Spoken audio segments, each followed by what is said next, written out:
ഉദ്യാനം എന്നാണ്. കോർട്ടൂസ് മലബാറിക്കൂസ് എന്നൊരു പുസ്തകത്തിൻ്റെ പേരാണ് ഇതിന് ആധാരമെന്ന് ഞാൻ വിചാരിക്കുന്നു. കോർട്ടൂസ് മലബാറിക്കൂസ് എന്ന് പറഞ്ഞാൽ മലബാറിൻ്റെ ഉദ്യാനം എന്നാണ്. മലബാറിൻ്റെ ഉദ്യാനമാണ് ഇവിടെ മനോരമ ഒരുക്കിയിരിക്കുന്നത്. വളരെ സന്തോഷം.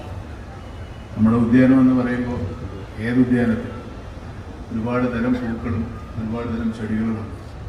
കേരളം ഒരുപാട് പൂക്കളും ഒരുപാട് വിവിധ തരം ചെടികളും ഒക്കെയുള്ള ഒരു ഉദ്യാനം തന്നെയാണ്. ഒരുപാട് പൂക്കളിൽ നിന്ന് ഒരുപാട് തേൻ കുടിക്കുന്ന ഒരുപാട് ശലഭങ്ങളും ഒരുപാട് വണ്ടുകളും ഒക്കെ നമ്മുടെ നാട്ടിൽ വരുന്നവരുണ്ട്. നല്ല ഉദാഹരണം തന്നെയാണ്. കേരളത്തെ ഉദാഹരിക്കാൻ ഇങ്ങനൊരു വാക്കില്ല. വേറെ ഒരുപാട് അർത്ഥങ്ങൾ വേണമെങ്കിൽ നമുക്ക് അതിൽ കണ്ടെത്താവുന്നതേ ഉള്ളൂ. കാരണം ഒരു പരാതിയും പരിഭവവും ഇല്ലാതെ ഒരേപോലെ ഒരേ വളം ഒരേ ജലം ഉപയോഗിച്ച് ജീവിക്കുന്നവരാണ് എല്ലാ ചെടികളും. അതുപോലെ നമ്മുടെ മനുഷ്യരും, ഇവിടെ ജീവിക്കുന്ന മനുഷ്യരും അതുപോലെ ഈ കേരളം എന്ന ഉദ്യാനത്തിൽ തഴച്ചു വളർന്നു വരുന്ന പൂക്കളും ചെടികളും പരാതികളും പരിഭവങ്ങളും പരസ്പര സ്നേഹത്തോടെ ഇഷ്ടത്തോടെ പല വർണ്ണങ്ങളിൽ ഉള്ള പൂക്കൾ.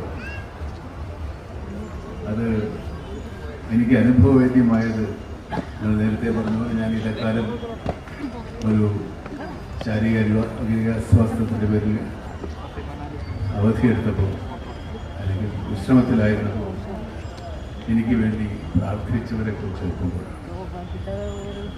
നമ്മുടെ എല്ലാ ദുരിതങ്ങളിലും എല്ലാ ആപത്തുകളിലും നമ്മളെ തന്നെ നമ്മൾ ആശ്രയിക്കുന്ന നമ്മളിതുവരെ കണ്ടിട്ടുണ്ട്. നമ്മുടെ സോഷ്യൽ ക്യാപിറ്റൽ, അതായത് നമ്മുടെ സാമൂഹിക മൂലധനം എന്ന് പറയുന്നത് നമ്മുടെ മനുഷ്യരുടെ സ്നേഹവും പരസ്പര വിശ്വാസവും. അത് നമ്മൾ ഒരുപാട് പ്രാവശ്യം കണ്ടിട്ടുള്ളതാണ്, നമ്മൾ ലോകത്തിന് മുമ്പിൽ തെളിയിച്ചിട്ടുള്ളത്.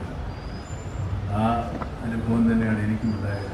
എനിക്ക് വേണ്ടി പ്രാർത്ഥിക്കാത്ത, എനിക്ക് വേണ്ടി പള്ളിയിൽ ഒരു മെഴുകുതിരി കത്തിക്കാത്ത, ഒരു വഴിപാട് കഴിക്കാത്ത, ഒരു സമയം പ്രാർത്ഥിക്കുമ്പോൾ എനിക്ക് വേണ്ടി ദുആ ചെയ്യാത്ത മലയാളികളില്ല എന്നും അതെനിക്ക് പരിപൂർണ്ണത.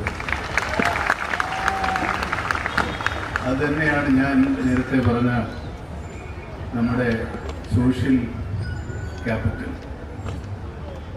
എന്നെപ്പറ്റി ഒരുപാട് ആരോപണങ്ങളുണ്ട്. ഞാൻ തലക്കനമുള്ളവനാണ്, ഞാൻ അഹങ്കാരിയാണ്, നിറവുള്ളവനാണ്, ക്ഷിപ്രകോപിയാണെന്നൊക്കെ ഈ പറഞ്ഞവരൊക്കെ കൂടി എനിക്ക് വേണ്ടി പ്രാർത്ഥിച്ചിട്ടുണ്ട്.